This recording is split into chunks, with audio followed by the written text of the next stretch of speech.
panig po ng COMELEC, Provincial COMELEC po natin, Attorney Michael Frank Sarmiento. Magandang umaga po, sir.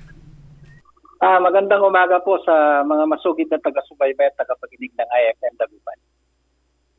Yes po, Attorney, manguna na po kami at magtanong sa inyo dahil ngayon pong buwan na po ng Setyembre nga po ay ang huling buwan ng pagpaparehistro po ng ating mga botante.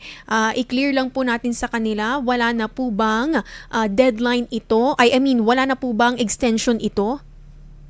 Okay, tama po. Meron na lamang po tayong 28 days na nalalabi bago magwakas po yung itinakdang deadline ng voter registration. Kung matantandaan natin, February pa ho nagsimula ito at asahan natin na walang deadline itong darating na September 30.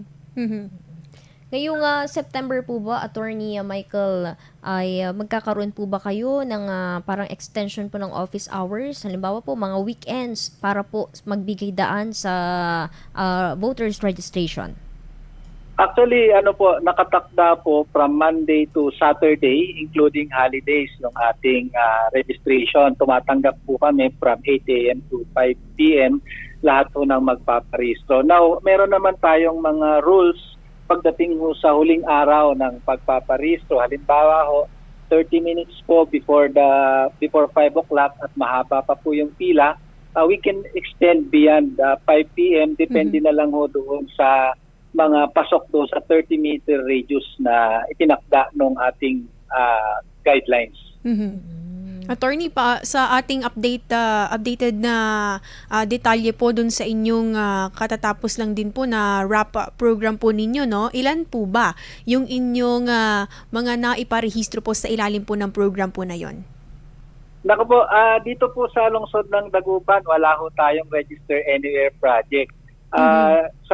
Dito sa Pangasinan, isa lang ho yung rap venue natin kung saan sa Lingayen ho itinakda. Although kami po sa Dagupan, recipients ho kami ng mga rap applicants. Halimbawa ho, taga-ibang probinsya, nag-apply ho ng rap at nakatira dito sa Dagupan. Pinases ho yung kanilang application doon sa rap venue tapos ipinorward sa amin yung kanyang application. So far, meron na ho kaming 15 na natanggap mula doon sa nag-apply using rap venues. Meron naman din po bang nagpalipat po ng kanilang voting precinct? Ganun po? Yeah, actually 30% ng ating transaction ay puro transfer. Transfer mula sa ibang bayan or transfer mula sa ibang barangay.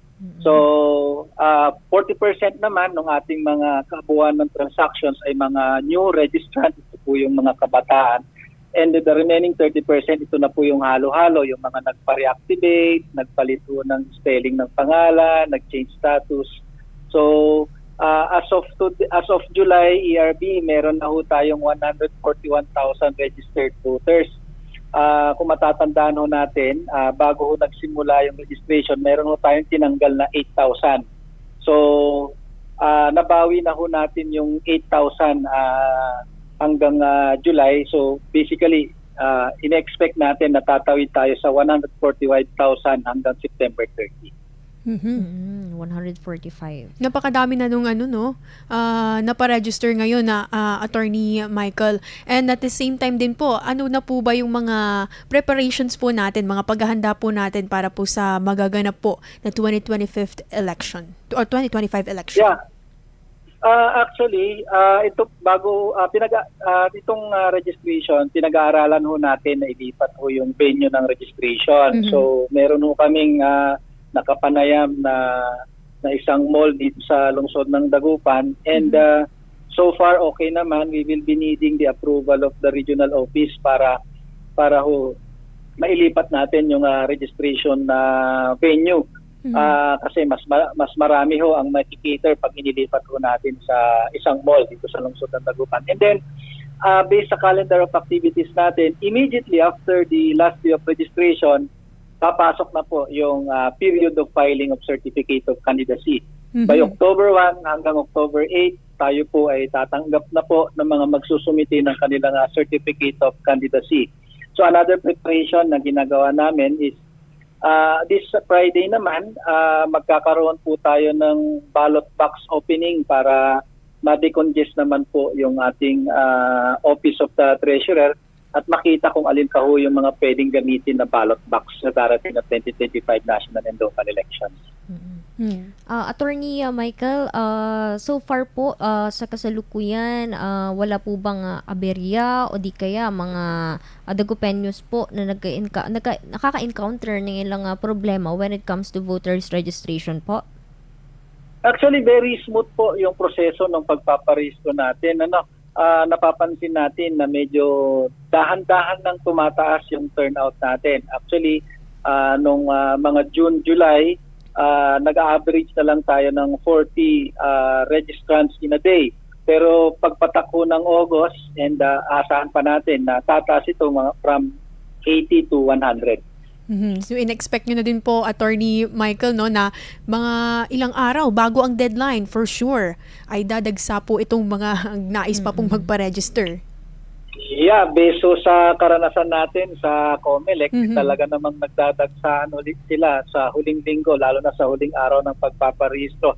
Kaya patuloy ho yung panawagan natin sa mga hindi pa ho nakakapagparehistro or sa mga natanggal ho ang pangalan na magparehistro or magpa-reactivate na po ng maaga para hindi na ho sila maabala ng matagal sa pila. Huling ano nyo na lang po, Attorney Michael, huling mensahe nyo na lang po sa publiko patungkol po dito sa ating register program, voters registration program, and at the same time po sa nalalapit na rin pong 2025 elections. Yeah, gaya ho ng nabanggit ko kanina, meron na lamang ho tayong 28 days na natitira para sa mga nais magparehistro. Huwag ho nating asahan na merong extension yung ating September 30 deadline dahil nakapila na ho lahat ng mga activities na gagawin ng COMELEC. So, bukas ho ang aming tanggapan mula 8 a.m. hanggang 5 p.m. Mula Lunes hanggang Sabado including holiday. So, hihintayin ho namin kayo na makapagpariso. Para naman ho doon sa mga natanggal ho ang pangalan dahil hindi ho nakaboto ng 2 consecutive elections, meron ho tayong ipinadalang notice sa inyo at kung hindi man ninyo natanggap at alam ninyo na hindi po kayo nakaboto for 2 consecutive elections, ang deadline din ho ay hanggang September 30 lamang. So, asahan ho ninyo na gagawin namin lahat ang aming makakaya para makapagbigay ho ng more convenient at mas maluwang na space para sa pagsalubong sa huling araw ng pagpapariso. Now, doon naman ho sa mga aspirants natin, October 1 to October 8 po ang ating period of filing of Certificate of Candidacy. Siguraduhin nyo po na active ang inyong mga registration record kasi kung naghain ho kayo ng COC at tanggal naman ho yung pangalan ninyo, definitely hindi ho kayo qualified na tumakbo. So, sunod-sunod na ho yung mga activities ng COMELEC. Sa tingin ko kami ho yung pinaka-busy na tanggapan ngayon in preparation for 2025 national and local elections and at the same time 2025 barangay and SK elections. So asahan ho namin kayo na magtutungo sa aming tanggapan para ho sa pagpaparehistro. Attorney Michael Sarmiento, Election Supervisor ng COMELEC Dagupan. Maraming salamat po and good morning, sir. Maraming salamat din po at mabuhay po kayo. Impormasyon, intriga, issue. Eye for an eye.